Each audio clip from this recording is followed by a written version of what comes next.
परमात्मने नमः। आदरणीय दर्शक महानुभावहरू नमस्कार। म दीपक नेपाल ओमकार टेलिभिजनको तर्फबाट वैदिक दर्पणको नयाँ कार्यक्रम लिएर यहाँहरू समक्ष प्रस्तुत हुन आइरहेको छु। स्वीकार्नुहोस्। ओम पूर्णमदः पूर्णमिदं पूर्णात् पूर्णमुदच्यते पूर्णस्य पूर्णमादाय पूर्णमेवावशिष्यते। भनिन्छ सम्पूर्ण धर्महरूको मूल स्रोत वेद नै हो। संसारमा जति पनि धर्महरू चलेका छन् ती सबैको जनक, त्यो ज्ञान र विज्ञानको मूल स्रोत वेद हो। त्यही भएर वेदो अखिलो धर्ममूलम भनिन्छ। यो वेद भगवानको निश्वास हो पनि भनिन्छ।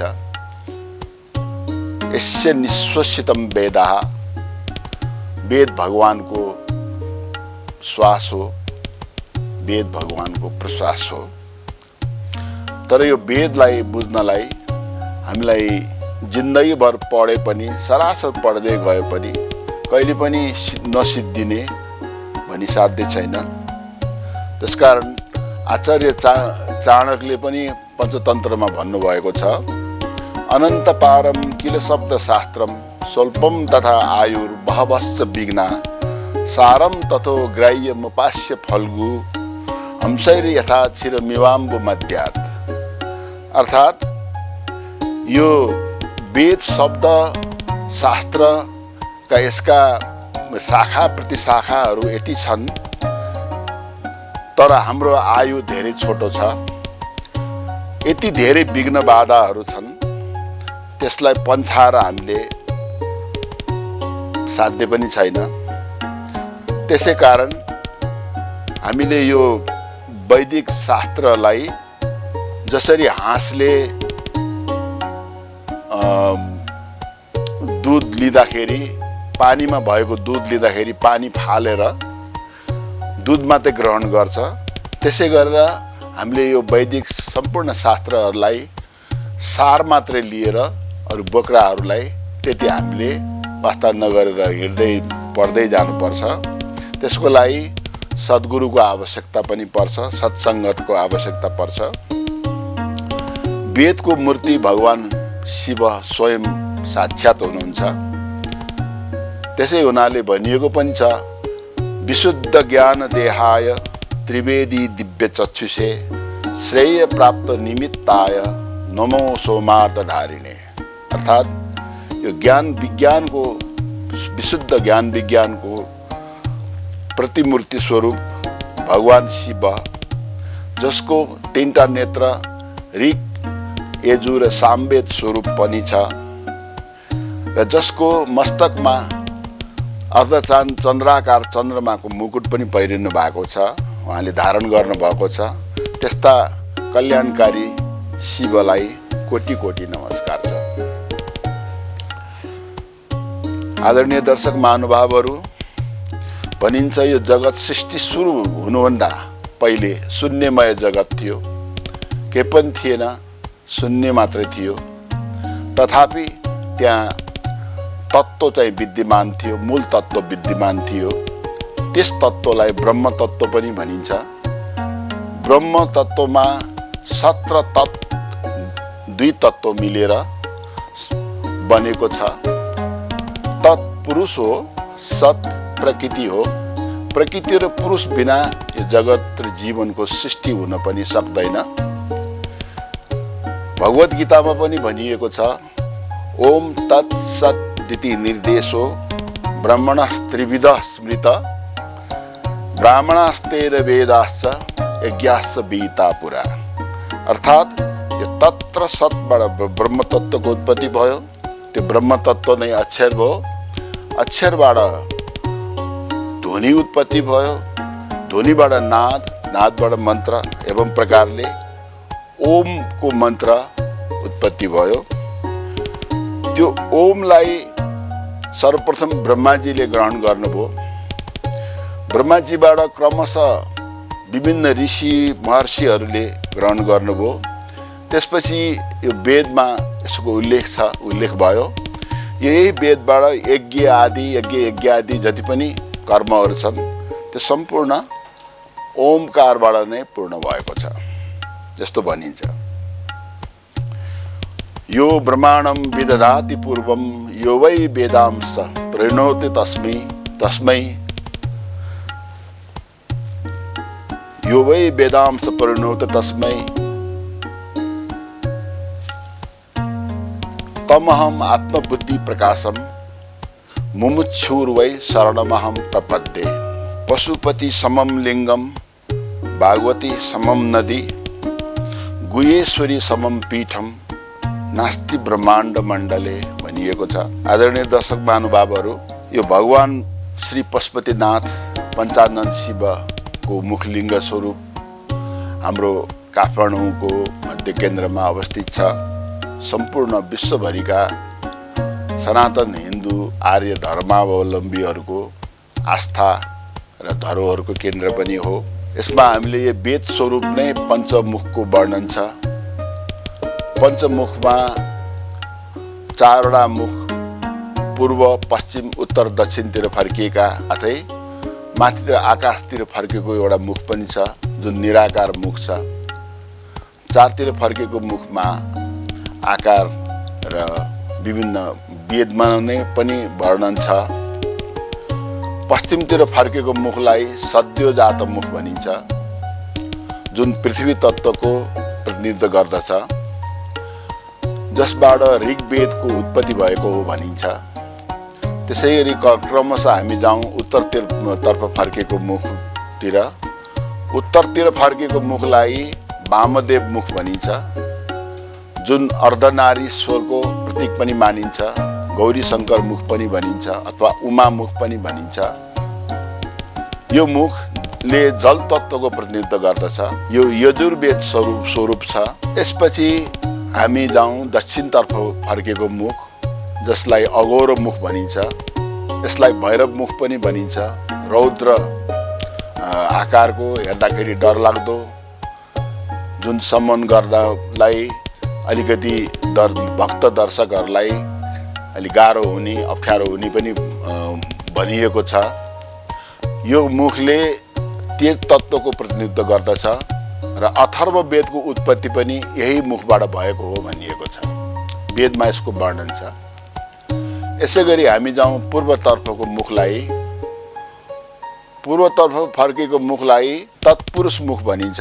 यो मुखले वायु तत्त्वको प्रतिनिधित्व गर्दछ। यस पूर्वतिर फर्किएको तत्पुरुष मुख सामवेदको जनक मानिन्छ। यसै गरी 4 वेद 4 मुखको प्रतिनिधि स्वरूप यसको प्रतीकात्मक वर्णनहरू प्रशस्त वर्णन छ।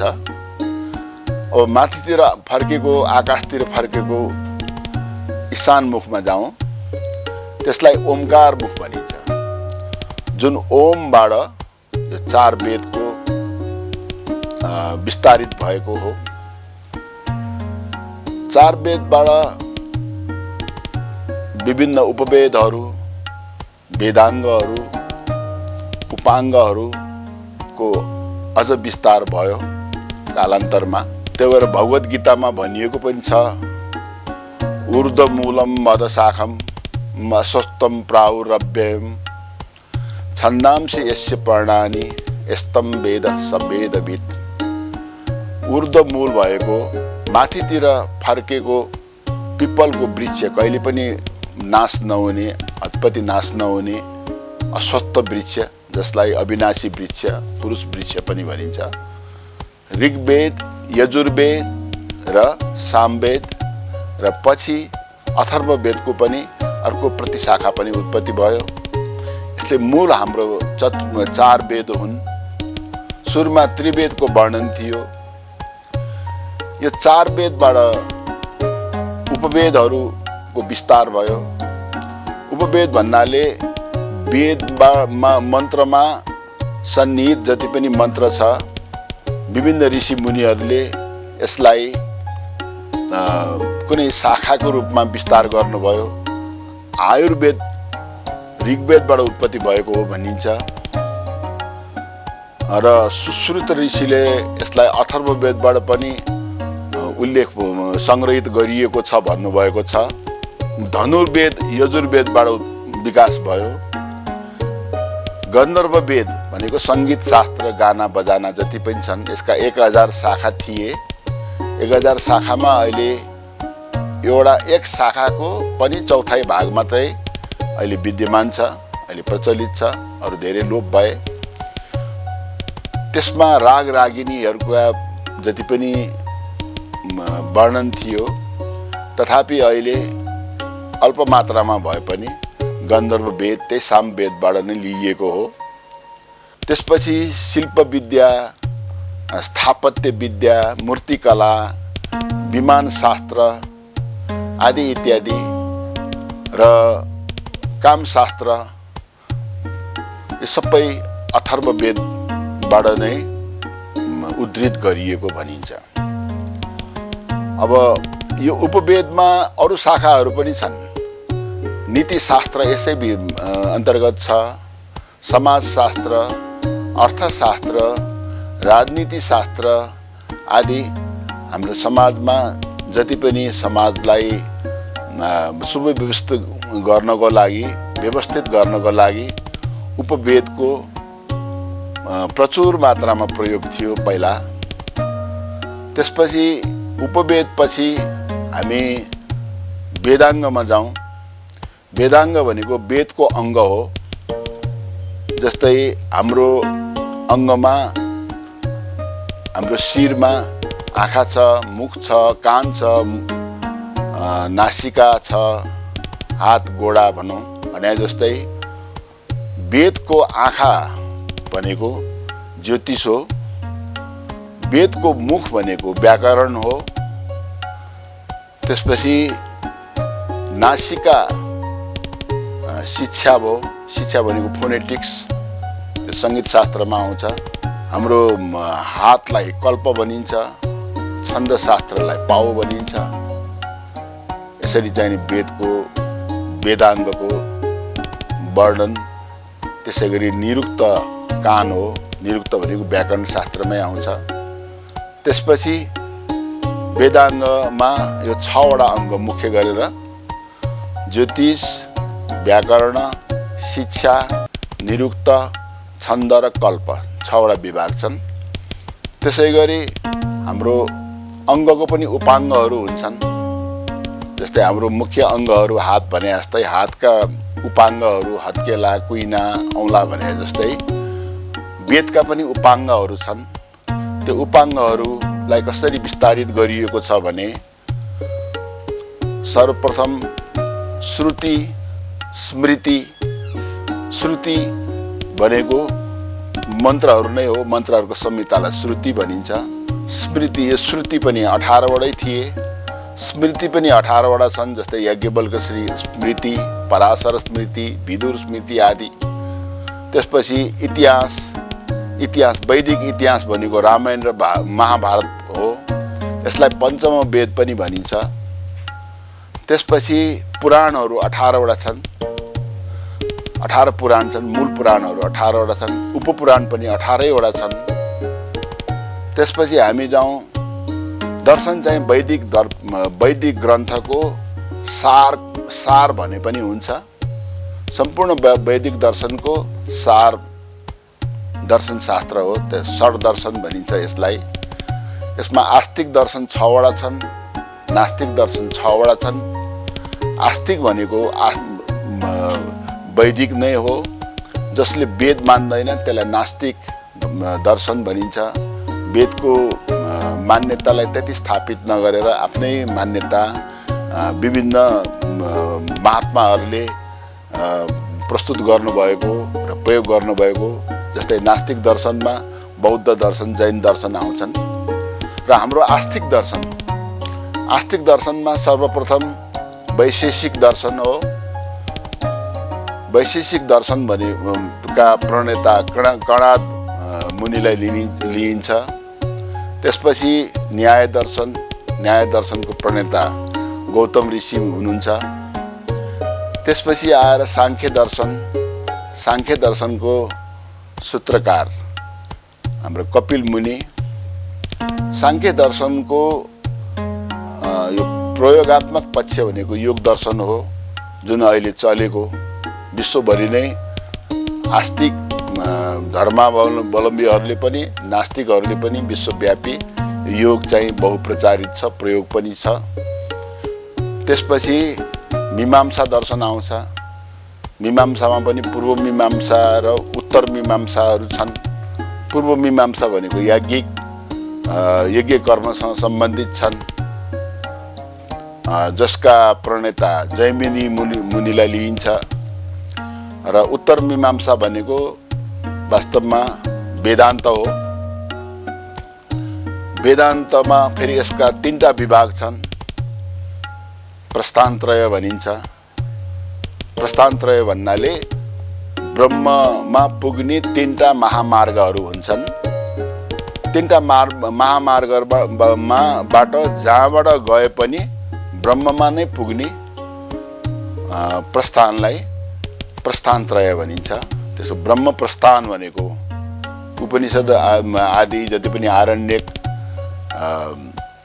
मन्त्रहरू भएको ग्रन्थहरू छन्। उपनिषद सबै आरण्यकमा नै निर्माण भएको हो।